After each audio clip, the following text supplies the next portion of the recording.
Welcome to Amazing World Channel. Troops take part in joint Russian-Belarusian military exercises near the town of Borisov, Belarus, on September 20, 2017.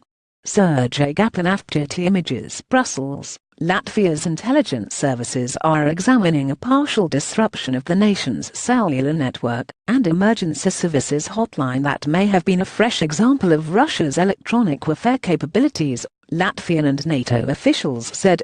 The break-in cell phone service in western Latvia, and the 16-hour outage of the country's equivalent of 911 came around the time of recent major Russian military exercises that were a powerful demonstration of the Kremlin's ability to wage modern war. If confirmed as attacks, the electronic breakdowns would show another capability in the Kremlin's arsenal, not just the reborn muscular tank army and the accurate long-range missiles that were on display during the Sept exercises, but also the capacity to disrupt civilian communications remotely. Such a tool could severely hamper Western authorities' ability to organize a quick civilian response in case of war. NATO officials already are concerned that Russia's potent anti-aircraft missile technology gives the Kremlin effective control of most of Baltic airspace if there is a conflict. Latvian Foreign Minister Edgars Rinkēvičs said authorities do not believe their country was directly targeted in the August 30 incident that disrupted cellular service in the western Kherson region for 7 hours. Instead, he said, Latvia may have been in the path of a broader electronic disruption directed at Finland's land islands. NATO officials said that Russia possesses electronic warfare assets in its Baltic exclave of Kaliningrad, and that at least one ship with that technology was in the Baltic Sea during the war games. Our authorities are analyzing a pattern of communications disruption that appears to have originated during the Sept exercise against the land islands, with some direct impact at Latvia, Rinkēvičs said. The islands, located in a key spot in the Baltic Sea, are considered a weak point in Finland's territorial defense and a prime Russian target in any move against the country, which is not a member of NATO. The autonomous archipelago, long demilitarized by international convention, is ethnically Swedish and fiercely independent. Rinkēvičs said Latvian authorities also are examining possible Russian involvement in a September 13 outage of Latvia's emergency phone hotline.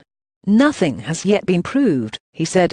Officials also are looking at other explanations for the outages, which one characterized as not posing a major security threat. During the Sept exercises, which ended September 20, there were some unusual things going on, Rinkēvičs said. It hasn't happened since the end of the exercises. It didn't happen 3 months ago. I wonder why. He said that the Latvian Foreign Ministry has not formally complained to its Russian counterpart, because the intelligence services have not yet made a conclusive assessment.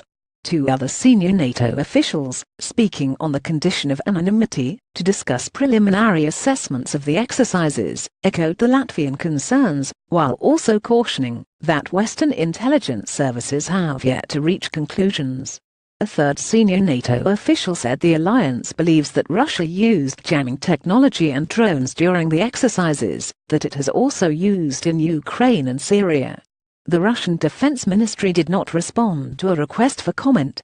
The officially declared start of the joint exercises in Belarus and Russia's western regions was September 14, but senior NATO diplomats said that military activity intensified weeks before.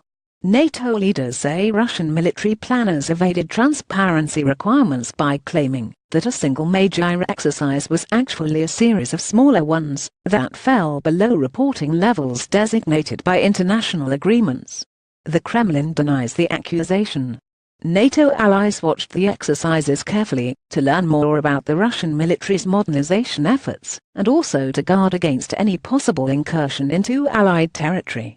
In the end, Allied officials say, between 40,000 and 60,000 troops participated in the exercises, well above the 13,000 threshold that triggers transparency requirements. This was a demonstration of muscle. This was not defensive but offensive, Rinkēvičs said, echoing the broader Baltic and NATO assessment. The U.S. Army's senior commander in Europe, Lieutenant General Ben Hodges, said that Russia has been honing its cyber warfare capabilities since the 2014 annexation of Ukraine's Crimean Peninsula. It has used electronic blocking and jamming techniques against the Ukrainian military, which has fought Russian-backed forces in eastern Ukraine since shortly after Russia took Crimea. They've put on display a significant electronic warfare capability that is powerful, sophisticated, Hodges told reporters in Brussels. A lot of this was on display during the exercise.